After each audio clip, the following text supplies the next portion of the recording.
네, 오늘 함께 나눌 말씀은 고린도전서 3장 16절에서 23절까지의 말씀입니다. 지난주에 이어서 고린도전서 3장 16절에서 23절까지의 말씀, 고린도전서 3장 16절에서 23절까지 우리 한 절씩 교독하도록 하겠습니다. 제가 먼저 읽습니다. 너희는 너희가 하나님의 성전인 것과 하나님의 성령이 너희 안에 계시는 것을 알지 못하느냐?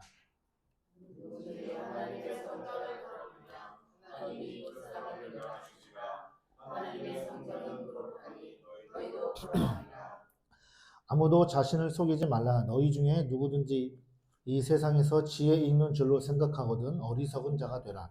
그리하여야 지혜로운 자가 되리라. 이 세상 지혜는 하나님께 어리석은 것이니 요령과 하나님은 지혜 있는 자들로 하여금 자기를 위하여 하시니라. 또 주께서 지혜 있는 자들의 생각을 헛것으로 아신다 하셨느니라. 그런즉 누구든지 사람을 자랑하지 말라. 만물이 다 너희 것이니라. 바울이나 아볼로나 게바나 세계나 생명이나 사망이나 지금 것이나 장래 것이나 다 너희의 것이요 너희는 그리스도의 것이요 그리스도는 하나님의 것이니라. 아멘. 자, 지난주 말씀 기억나십니까? 네, 기억이 안 나실 줄 알고 제가 한 번 더 언급하도록 하겠습니다. 자, 교회는 무슨 터 위에 세워진다고 했죠? 터가 예수 그리스도. 그러니까 예수님 위에 세워지는 것이 교회인 거예요. 그러니까 사도 바울은 내가 터를 닦았다. 고린도 교회를 세울 때 그 터를 닦았는데 그 터가 뭐냐? 예수 그리스도다. 그러니까 자기의 어떤 지혜나 힘으로 경험에 의지해서 교회를 세운 것이 아니라 오로지 예수 그리스도의 그 십자가 복음 위에서 교회가 세워졌다. 그리고 그 교회를 함께 세워가는 나머지 사역자들, 대표적으로 아볼로가 있죠. 그 아볼로가 벽을 세웠을 수도 있고요. 그렇게 교회를 세워갔다라는 거죠. 그러면서 많은 성도들과 함께 사역자들이 교회를 세워갈 때 자기의 공적이, 그 교회를 세웠던 공적이 마지막 날에 하나님이 그 불로 그것을 시험하신다. 그래서 금과 은과 보석, 기억나시죠? 금과 은과 보석으로 교회를 세웠던 자들은 그것이 하나님의 불의 연단 속에서 살아남는 거고, 남게 되는 거고, 그런데 나무, 풀, 그렇죠. 지푸라기 같은 걸로 귀를 지었으면 다 불타 없어진다. 이것이 구원과는 별개의 문제다. 이렇게 말씀드렸습니다. 그래서 내가 교회를 세우는 것이 그 교회를 위해서 한다고 했던 어떤 섬김과 여러 봉사들이 있을 텐데 그것들이 나중에 하나님이 불로 그것을 시험하실 때 남는 자들에게는 하나님의 상급이 있을 것이다. 그 상급은 정확하게 우리가 이 땅에서의 생각할 때 상하면은 어떤 1, 2, 3등 어떤 차등의 개념이 주어지잖아요. 그런데 하늘나라에서 하나님이 상을 주신다고 할 때, 그리고 우리가 인간적인 이 세상의 기준으로서의 차등의 개념은 아닐 것입니다. 아마 정확하게 성경에 나와 있지 않지만 차등의 개념은 아닐 것이라 생각이 들어요. 자, 이것이 이제 지난주까지의 말씀이었어요. 그래서 교회를 함께 조심히 세워가야 된다. 내가 교회를 위해서 열심히 했던 봉사, 이런 것들이 다 자기의 공로에 의한 것이었으면 나중에 다 불타 없어지게 된다. 남는 것이 없을 수 있다라는 것을 우리가 기억하고 우리가 조심스럽게 또 겸손하게 교회를 세워가야 된다는 것이었습니다. 자, 그래서 이제 오늘 지난 시간에 이어서 그 지난주 본문에 이어서 사도 바울이 이제 더 확장해서 이야기하고 있어요. 그 성도들을 향해서 고린도 교회 성도들을 향해서 이제 구체적으로 좀 더 확장해서 얘기하고 있는데 16절을 보시면 너희는 너희가 하나님의 성전인 것과 하나님의 성령이 너희 안에 계시는 것을 알지 못하느냐 이렇게 말하고 있습니다. 자, 사도 바울이 여기서 성전의 개념을 재해석하고 있어요.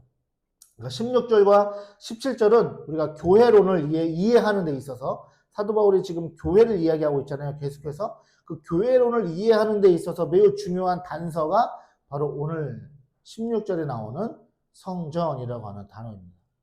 자, 지금 사도 바울의 메시지를 그 당시에 한번 생각을 해보세요. 그 당시에 사도 바울의 메시지를 듣는 청중들은 다 누구죠? 고린도 도시에 사는 사람들, 이방인들, 헬라 문화권에 있는 사람들이었단 말이에요. 그러니까 그들이 복음을 듣고 변화는 됐는데 예수님을 믿어서 구원을 받게 됐는데 그런데 여전히 그들의 삶의 터전은 어디입니까? 헬라, 로마, 그리스 그런 문화권의 바탕 가운데 있는 살아갔던 사람들이라는 거죠. 그러니까 그들의 삶의 깊숙한 곳에 뭐가 자리 잡혀 있어요? 헬라 문화가 자리 잡혀 있단 말이에요. 자, 우리가 어느 나라 사람이죠? 네, 나라도 잘 모르시는 그런 거 아니죠? 네, 한국 사람이잖아요. 자, 한국은 전통적으로 뭐가 있죠? 우리나라에? 유교가 있어요. 그래서 우리가 예수님을 믿고 살아간다고 하지만 복음을 알고 복음을 영접했지만 가끔씩 우리 어떤 말이나 행동에서 뭐가 나오죠? 유교적인 게 묻어 나오는 거죠. 대표적으로 뭐 가부장적인 제도 뭐 이런 것들을 통해서 그런 것이 교회 안에서도 때로는 어떤 권위적인 것들이 묻어 들어온다는 거죠. 똑같은 거예요. 그러니까 당시 이 헬라 세계 안에서 복음을 들었지만 그러나 그들이 살았던 삶의 방식은 헬라 문화, 그리스 로마 문화, 그리스 로마 신화 들어보셨잖아요. 그런 다양한 신 개념들이 함께 공존하고 있는 세상에서 살고 있었던 사람들이었다는 거죠. 자, 그래서 사도 바울이 16절에서 성전, 너희가 지금 성전인데 성전이라는 말을 들었을 때 이 고린도 성도들은 어떤 성전을 떠올렸을까요?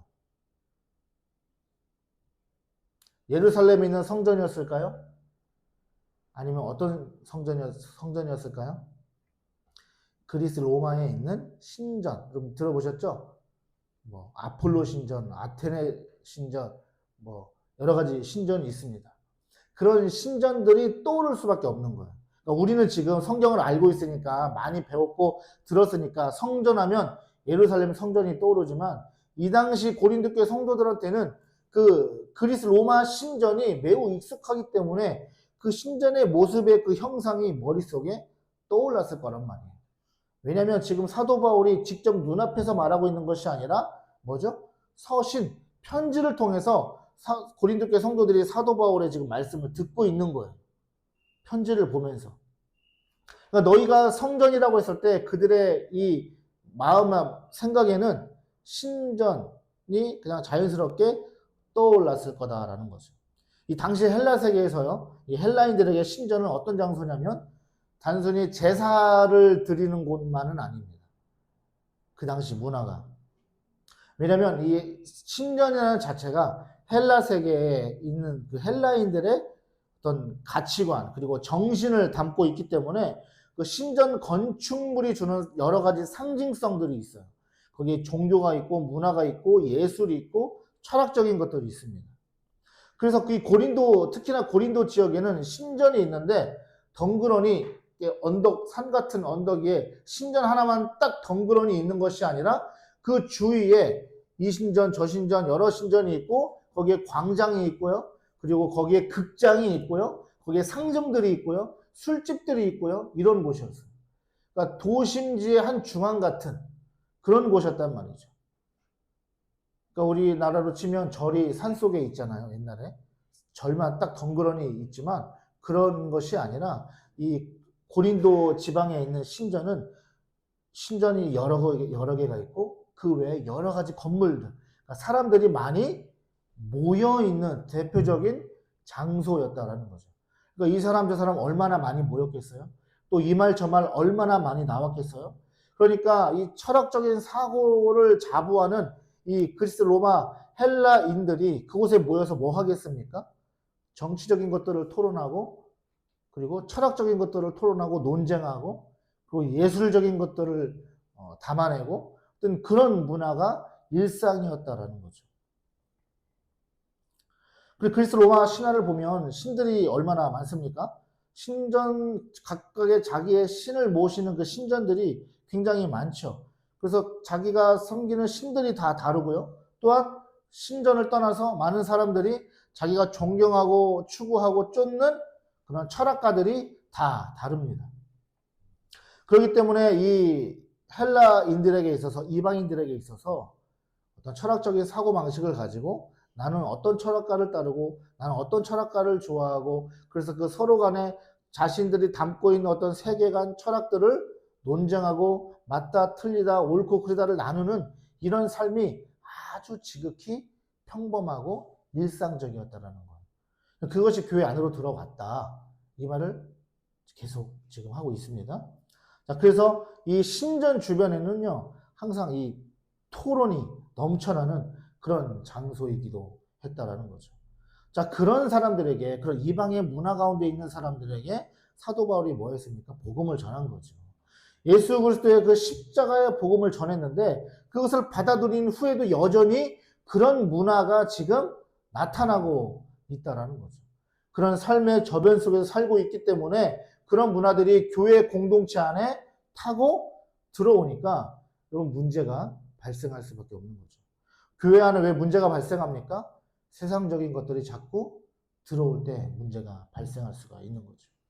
자, 그런데 사실 고린도 교회 성도들은 지금 이 문제가 문제라는 것을 알아요? 몰라요? 전혀 몰라요. 이게 왜 문제야? 라고 생각할 수도 있어요. 왜요? 이게 당연한 것이었기 때문에. 그래서 사도 바울이 3장에서부터 계속해서 이 교회에 관해서 열변을 토론하고 있는 거죠. 토하고 있는 거죠. 자, 사도 바울이 뭐라고 하는지 좀 더 보겠습니다. 자, 16절에 보니까 이 교회를 이해하는 데 있어서 중요한 단어가 있는데 바로 성전이라는 단어예요. 성전. 그리고 그 성전을 말할 때 앞에서 수식하는 개념이 있죠. 뭐라고 하죠? 너희라고 합니다. 너희. 그래서 너희가 성전이다 라고 하는 거죠. 너희가 성전이다. 나왔나요? 네. 안 나오죠? 지성소가 나왔네요. 너무 빨리 나갔네요.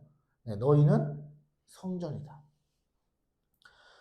자, 이 말이 되게 중요한 건데, 자, 보세요. 바울은 16절에서 너라고 하지 않았어요. 누구라고 했죠? 너희라고 했어요.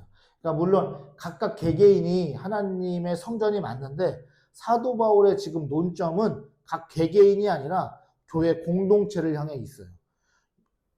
교인들을 향해서 말하고 있다는 거예요. 그러니까 너희는 뭐다? 성전이다라는 거예요. 복수형을 사용했습니다. 성전이라는 말을 들을 때 제가 아까도 얘기했던 것처럼 고린도 교회 성도들은 그 신전, 그 건물로서의 신전을 떠올릴 수도 있어요. 그런데 사도 바울은 지금 예루살렘 성전을 근거로 말하면서 너희, 그 교회 공동체가 성전이다라고 말하고 있는 거죠. 그래서 그리스도인 개개인이 하나님이 거하시는 성전이 맞지만 사도 바울은 너희라는 말을 사용함으로써 건물로서의 이제 성전이 아니라 유형적인 성전이 아니라 무형적인 성전으로 지금 재해석하고 있다는 거죠. 이 말은 즉 사도 바울이 지금 공동체를 매우 강조하고 있다는 거예요. 또 중요한 것이 하나 있어요. 뭐냐면 바로 성전이라는 단어예요. 헬라어 원어를 보면요. 성전을 가리킬 때 사용하는 단어가 두 가지가 있습니다. 신약 성경의 헬라어에 먼저는 히에론이라는 단어예요. 이 뜻은 성전의 뜰, 성전 들어가면 성전 문이 있으면 들어가면 성전 뜰이 있잖아요. 그렇죠? 그 성전 뜰이 있고 그리고 그 성전을 둘러싼 외벽들이 있습니다. 그런 것 전체를 가리킬 때 사용하는 단어가 바로 히에론이라는 단어예요. 그래서 어떤 성스러운 영역, 어떤 땅, 범위 이런 것들을 말할 때 히에론이라고 말하고요. 또 다른 하나는 바로 나오스라는 단어예요. 이 나오스라는 단어는 성소와 지성소를 가리킬 때 쓰는 단어가 나오스라는 단어예요. 그런데 오늘 16절에 나타나는 성전이라고 했을 때 이 단어가 어떤 단어로 쓰여졌냐? 바로 나오스라는 단어로 쓰여졌다는 거예요. 그래서 아까 먼저 미리 나왔지만 너희는 무슨 말이라는 거예요? 즉 지성소라는 거예요. 이해되십니까? 교회 공동체는요 지성소와 같다는 거예요. 그럼 지성소가 뭐냐? 지성소가 어떤 곳이냐? 지성소의 이름이 뭐죠? 뜻이 뭐죠? 왜 지성소입니까? 성소, 거룩한 곳이라는 거예요. 그 지성소는요 지극히 거룩한 곳이라는 거예요. 그러니까 거룩한 곳이 있는데, 그러니까 성소 전체가 있는데 처음 문을 열고 딱 들어가면 성소가 있죠? 그리고 또 문이 있죠? 거기 들어가면 거기는 어디예요? 거기가 지성소잖아요. 그러니까 거룩한 곳이 있는데 또 들어가면 거기는 더 거룩한 곳, 엄청나게 매우 거룩한 곳, 지극히 거룩한 곳이 바로 지성소라는 거죠. 그러니까 왜 거룩합니까? 거기에는 하나님이 거하시는 장소이기 때문에 그래요. 하나님이 임재하시는 곳이기 때문에 거기는 거룩한 곳이에요. 그래서 거기에는 누구만 들어갈 수 있어요? 지성소에는 대제사장만 들어갈 수 있어요. 언제요? 1년에 한 번. 대속죄일 날 이스라엘이라는 나라의 전체를 한 번에 다 하나님 앞에 회개하고 속죄함을 받는 날이 있는데 그날 하루 한 번만 오직 대제사장만 들어갈 수 있어요. 아무나 못 들어가요. 잘못하면 어떻게 돼요? 죽어요. 대제사장이라 할지라도 부정하면 죄가 있으면 들어가는 순간 죽습니다. 그래서 어떻게 했죠? 혹시나 대제사장이 아니어서 죽으면 만약에 시체를 꺼내야 되는데 시체 꺼내러 들어갔다가 어떻게 돼요? 일반 백성들은 죽어요. 그래서 어떻게 해요? 허리에 띠를 묶어서 그래서 들어가는 거예요. 안에 그 방울을 달았어요. 그래서 방울 소리가 안 들려. 움직임이 없어. 그럼 어떻게 합니까? 아, 이거 죽었구나. 큰일 났구나. 하나님의 징계가 임했구나. 줄로 끌어당기는 거예요. 그러니까 지성소가 그런 곳이에요. 하나님이 임재하시는 곳. 사도 바울이 근데 지금 뭐라고 하고 있습니까? 교회는 지성소다라는 거예요. 저와 여러분이 뭐다? 지성소라는 거예요. 놀랍지 않습니까? 자, 이런 이야기를 고린도 교회 성도들이 들었을 때 깜짝 놀랄 수밖에 없는 개념인 거죠. 자, 더욱이 16절 하반절을 보면 공동체가 이 성전이다라는 개념 위에 더 이렇게 큰 충격을 가합니다. 뭐냐면 성령이 너희 안에 거한다라고 사도 바울이 말하고 있어요. 자, 이 개념은요, 이 헬라 문화에서 헬라인들이 가지고 있는 어떤 그 신 개념에서 더 뛰어넘는 거예요. 완전히 새로운 거예요. 신이 공동체 안에서 함께 거주하고, 함께 생활하고, 함께 마음을 나눈다? 이거는 이방신 문화에 있어서 있을 수 없는 일인 거죠. 사도 바울이 왜 이렇게 이야기합니까? 그만큼 지금 교회는 하나님이 얼마나 사랑하는 공동체인가, 얼마나 하나님이 끔찍히 여기는 공동체인가, 그것을 말하고 있다는 거죠. 그러니까 사도 바울은 결론적으로 말하면 왜 이것을 당신들은 모릅니까? 교회가 어떤 곳인데 하나님이 거주하시는 그런 공동체에서 어떻게 감히 서로 분탕질하고 싸우고 편을 가를 수 있습니까? 만약에 이 사실을 안다면 여러분 그렇게 할 수 없습니다. 라고 지금 말하고 있는 것이 바로 16절, 17절이다라는 거죠. 계속해서 17절을 보겠습니다. 누구든지 하나님의 성전을 더럽히면 하나님이 그 사람을 멸하시리라. 하나님의 성전은 거룩하니 너희도 그러하니라. 17절에서 사도 바울이 좀 더 무서운 경고를 하고 있는 거예요. 성전을 더럽히면 하나님께서 그 사람을 멸하신대요. 자, 잘 들어보세요. 잘 들으셔야 돼요. 여러분, 이 말씀 지금 우리가 한 구절 문자적으로 읽었는데 무서운 경고로 들리세요? 무섭습니까? 9절, 2구절, 17절 다 같이 한번 읽어보겠습니다. 시작. 누구든지 하나님의 성전을 더럽히면 그 사람을 멸하시리라. 하나님의 성전은 거룩하니 너희도 그러하니라. 자, 무서우신 분 계세요? 한 분 계세요. 나머지는 믿음이 너무 좋으셔가지고, 그렇죠? 근데 이게 사실 굉장히 무서운 말씀이에요. 왜 그러냐면 잘 들어보세요. 문자적으로만 보면 별로 이렇게 팍 와닿지 않는 것 같지만 이거를 이제 원어로 잘 해석을 해보면 전혀 그렇지 않아요. 자, 여기서 본절에서 성전을 더럽히다라고 나오죠. 더럽히다라는 이 용어가 한글 성경이 사실 번역을 너무 잘 못했어요. 그러니까 원어에서 주는 그 의미 전달을 너무 잘 못하고 있는 거죠. 원래는 이 더럽히다라는 단어의 원래 뜻이 뭐냐면 놀라지 마세요. 파괴하다라는 뜻을 가지고 있어요. 파괴하다, 타락시키다라는 뜻을 가지고 있어요. 다시 바꿔 말해볼게요. 여러분, 성전을 더럽힌다라는 것을 바꿔서 성전을 파괴한다, 성전을 타락시킨다라는 것은 아까 그리스도인 공동체는 뭐라고 했죠? 이 앞에서 16절에서 세 글자 지성소라고 했잖아요. 지성소는 어떤 곳이에요? 하나님이 계신 곳이에요. 즉 하나님 자체라고 말할 수 있단 말이에요. 그러니까 하나님의 성전, 그리스도인의 공동체는 하나님이 거하시는 곳, 하나님이 함께 하시는 곳인데 그것을 뭐 하면요? 더럽히는 정도가 아니라 파괴하면 이 뜻이에요. 즉 하나님을 파괴하면 이 뜻인 거예요. 여러분, 교회에서 싸움하죠? 싸우잖아요. 뭐 네 편 내 편 가르고 싸우고, 뭐 이파 저파 나눠서 싸우잖아요. 그 행위가 뭐라는 거예요?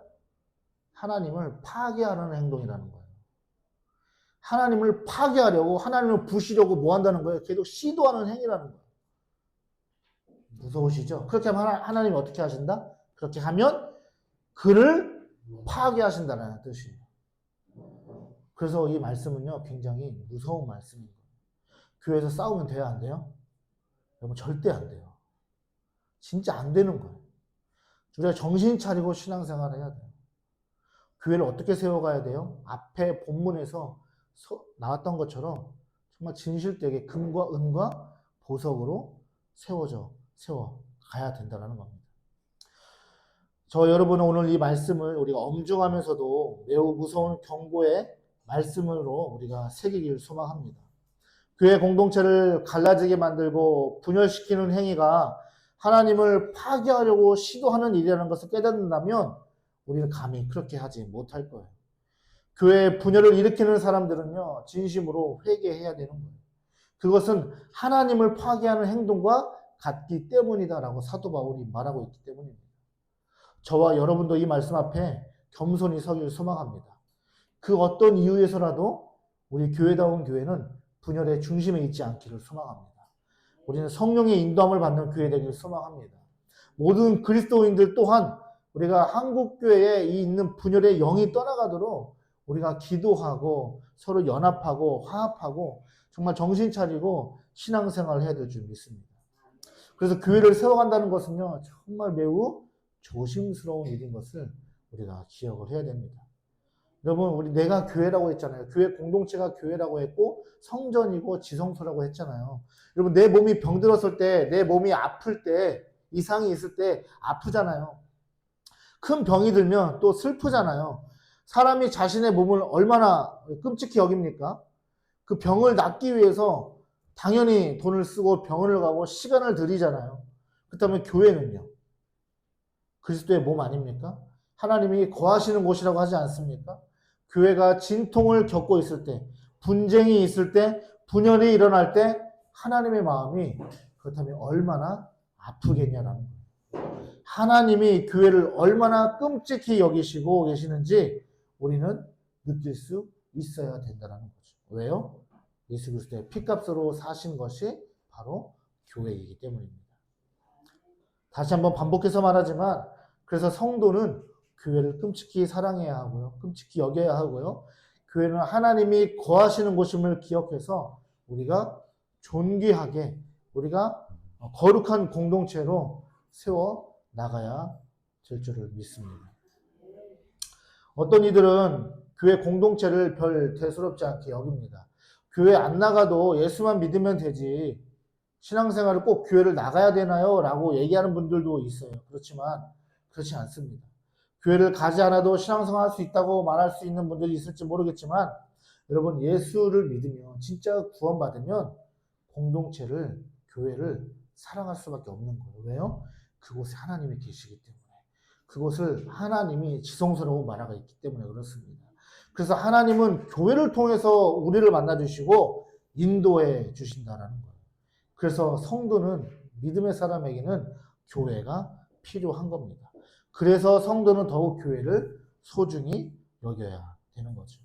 자, 이어서 18절에서 20절까지를 보면요, 이 바울이 16절부터 17절까지 이 수위 높은 경고의 메시지를 한 다음에 18절부터 20절까지는 조금 수그러들은, 좀 부드러워진 권고로 이어지는데, 좀 짧게 언급을 하면 18절부터 20절은 1장에서부터 얘기했던 그 세상 지혜와 하나님의 지혜에 관해서 그 연장선에서 그 지혜에 대한 메시지를 전하고 있는 거예요.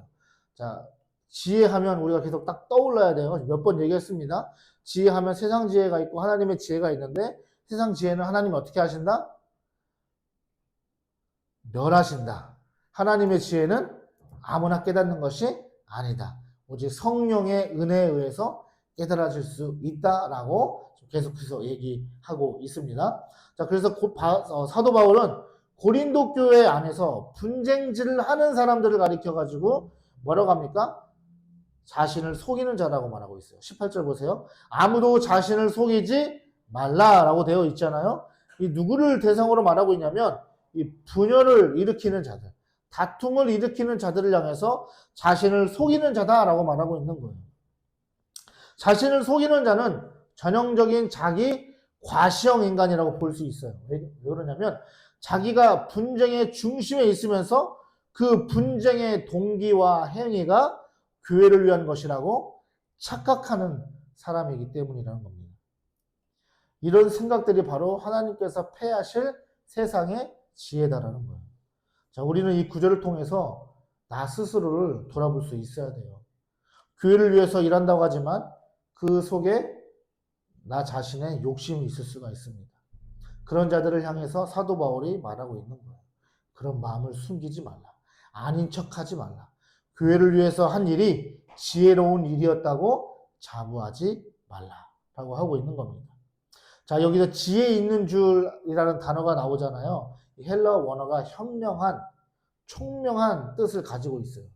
그러니까 교회 안에서 내가 좀 지혜롭게 잘 일한다고 라고 생각할 때 그것이 자신이 똑똑하다고, 현명하다고, 내가 좀 총명한 생각을 한 것 같다고, 좋은 아이디어인 것 같다고, 내가 지금 이렇게 말한 정책이 옳은 것 같다고, 교회가 이렇게 가는 것이 맞는 것 같다라고 생각할 수도 있지만 자신의 생각이 다 맞다고 자신하지 말라. 이것이 지금 사도 바울의 말인 것이죠. 자, 18절에서 20절을 종합해 볼 때 사도 바울이 말하고자 하는 의미가 무엇인 줄 아시겠습니까? 지금 교회 공동체의 분쟁이 일어나는 이유가 고린도 교인들 스스로가 지혜 있다라고 지금 생각하고 있다는 거예요. 다 지혜 있어요, 다. 어느 한 사람도 나는 부족해가 아니라 다 자기의 지혜가 잘났다라고 이야기하고 있다는 거죠. 스스로 자기 생각이 옳다고 지금 자부하고 있다는 거죠. 그럴 때 뭐가 일어나요? 분열이 일어난다. 문제가 일어난다는 거예요. 그래서 18절에서 20절에서 권면하는 이 사도 바울의 메시지를 통해서 우리가 또 한 가지 명심해야 할 것은 교회의 분열과 분쟁은요, 우리의 지혜로, 경험으로 결코 해결될 수 없다라는 사실입니다. 여러분, 교회가 분열이 일어나게 되면 대부분의 교회들이 갈라지는 교회들 보면 목사파, 장로파로 나뉘게 됩니다. 목사를 내보내려는 사람들, 목사를 지키려고 하는 사람들. 그 가운데 우리는 어떻게 해야 될까요? 어느 편에 서야 될까요? 중립을 지켜야 되는 것이 맞는 건가요? 어떻게 해야 될까요? 고민이 들죠? 잘 생각해 보면요. 여러분, 우리가 한 성령 안에 살잖아요. 성령님이 여러분이 아니시잖아요. 그리스도인들은 여러 명이지만 그러나 우리는 한 성령 안에 신앙생활을 하고 있습니다. 우리에게 역사하시는 분은 성령님 한 분이시잖아요. 그러니까 우리는 한 성령 안에서 역사하시는 그 하나님의 뜻을 깨닫기 위해서 엽줍는 삶을 살아야 되는 거예요. 기도하는 삶을 살아야 되는 거죠. 하나님이 뭐라고 말씀하시는지, 어떻게 행동하기를 원하시는지, 이 교회가 가지고 있는 문제 가운데 다음 스텝을 어떻게 가져가야 하는지에 대해서 교회 전체가 들을 수 있어야 된다는 거예요. 그것을 듣지 못하니까 문제가 일어나는 거죠. 주님이 말씀하실 때까지 무엇을 원하시는지 그것을 깨닫기 전까지는 내가 결코 행동하지 않으리, 발걸음을 옮기지 않으리, 나서지 않으리, 이러한 믿음으로 주님께 기도하고 주의 음성을 구할 수 있어야 된다라는 거죠. 그렇게 되면요, 여러분, 교회의 문제가 점점 사라지게 된다는 겁니다. 자, 오늘 말씀의 결론으로 21절부터 23절 함께 보겠습니다. 자, 그런즉 누구든지 사람을 자랑하지 말라. 만물이 다 너희 것입니다. 바울이나 아볼로나 게바나 세계나 생명이나 사망이나 지금 것이나 장래 것이나 다 너희의 것이요 너희는 그리스도의 것이요 그리스도는 하나님의 것입니다. 자, 21절을 보면 사람을 자랑하지 말라고 되어 있습니다. 이 말씀의 의미는 하나님의 일꾼, 종에 불과한 성도들의 믿음을 위해서 부름받은 저와 같은 사역자들을 내세워서 파벌을 조장하는 고린도 교회 성도들을 향해서 하고 있는 말이에요. 그러니까 교회는, 성도들은 예수만 자랑해야 하는데, 예수만 높여야 교회가 평안할 텐데 자기가 좋아하는 사역자들, 내가 존경한다고 하는 사역자들을 내세워서 편을 가르는, 그래서 그 속에서 서로 자랑하고 있는 것은 하나님이 만드신 이 순서, 질서, 창조의 질서를 거스르는 행위다라고 사도 바울이 지금 말하고 있는 거예요. 만물이 그리스도인에게 속했다는 것은 그만큼 성도가 얼마나 귀한 존재인가를 우리는 알 수 있게 됩니다. 사역자들이, 저와 같은 목사, 전도사, 사역자들이 여러분에게 속해 있다는 거예요. 성도들에게 속한 것이지 성도들이 사역자들에게 속해 있다는 것이 아니에요. 그런데 사도 바울이 이 고린도 교회 문제를 바라보면서 오히려 성도들이 사역자에게 속해서 나는 이 사역자 밑으로, 나는 저 사역자 밑으로, 그래서 서로 잘났다 못났다 대결하고 있으니까 얼마나 한탄스럽고 어처구니가 없었을까요? 다시 말하면 성도는 사역자의 것도 아니라는 말입니다.